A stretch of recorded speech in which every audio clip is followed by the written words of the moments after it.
নাম কি? সাব্বির। পুরো ঠিকানা বলেন।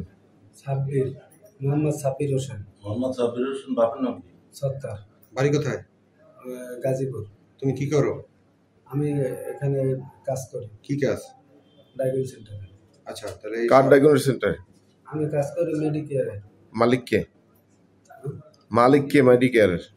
মালিক হচ্ছে সুশান্ত। আচ্ছা, তাহলে তুমি এই যে মেডিকেয়ার চাকরি করো, এই সদর হসপিটাল থেকে, এটা একটা সরকারি হসপিটাল জানো? হ্যাঁ, তো এখান থেকে তুমি রুগী নিয়ে ওখানে কমিশন বাণিজ্য করো কেন?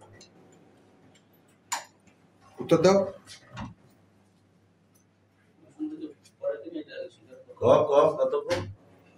আমাদের 1000কে 50 টাকা স্যার। 1000কে 50 টাকা দেয়, মানে যে রুগী নিয়ে যায় প্রতি যত টেস্টে হয় সেখানে 1000কে 50 টাকা পাও। এই কতদিন ধরে এই কাজ করো? 2 বছর। 2 বছর ধরে কাজ করো। কয়টা ডায়াগনস্টিক সেন্টারের সাথে কাজ করো? ওই যে আমি রুগীতে যাইছে হেলে নিয়ে যাইছে। মানে রুগীকে বলো কয়টা, এরকম কয়টা নিয়ে যাও তুমি, মানে তোমার পরিচিত কয়টা? কয়টা ডায়াগনস্টিক আছে? সততা আর হচ্ছে যাই স্কোয়ারে যায়। হ্যাঁ, আর মেডিকেয়ারে যায়। আচ্ছা, এদেরকে নিয়ে যাও ওখানে রুগী দিলে সেখান থেকে ওই কমিশন দেয় তোমাকে, এই তো? আচ্ছা, ম্যানেজার না মালিক? এটা তোমাদের কমিশনটা দেয় কে? ম্যানেজার। ম্যানেজারের নাম বলো তো একটু। একজন সততার ম্যানেজারের নাম কি? সততা ম্যানেজার কে? সততার ম্যানেজার আমরা মালিকের তো নাম জানি না। ম্যানেজার তোমাকে টাকাটা দেয় কে? তার ছিলেন না? হ্যাঁ, তাইলে তোমাকে টাকাটা দেয় কে? এটা টাকা দেউনি। আচ্ছা, আর এই যে স্কয়ার ম্যানেজার স্কয়ারে স্কোয়ারে স্যার বেশি যায় না, আর কি বেশি কি আমি সততায় আর আচ্ছা আচ্ছা, এই জিনিসটা যে অপরাধ, এটা জানো?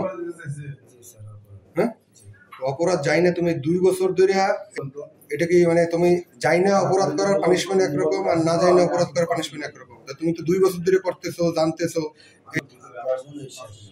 শেষ। জেলা সদর হাসপাতালে দালালদের ব্যাপারে আমরা খুবই তৎপর। দালালদের প্রতিরোধের জন্য আমরা সবসময় প্রতিনিয়ত খুব সচেষ্ট থাকি। আজকে আমরা একজন দালালকে হাতে নাতে ধরেছি। আমরা আমাদের এই পিরোজপুর জেলা প্রশাসনের সহায়তায় একটি মোবাইল কোর্ট পরিচালনা করি এবং আমরা তাকে যথাযথ শাস্তি দিই। আমরা আশা করি এর মাধ্যমে পিরোজপুর জেলা সদর হাসপাতাল দালালমুক্ত থাকবে এবং আমাদের এই যাত্রা অব্যাহত থাকবে। সবাইকে ধন্যবাদ। ধন্যবাদ স্যার।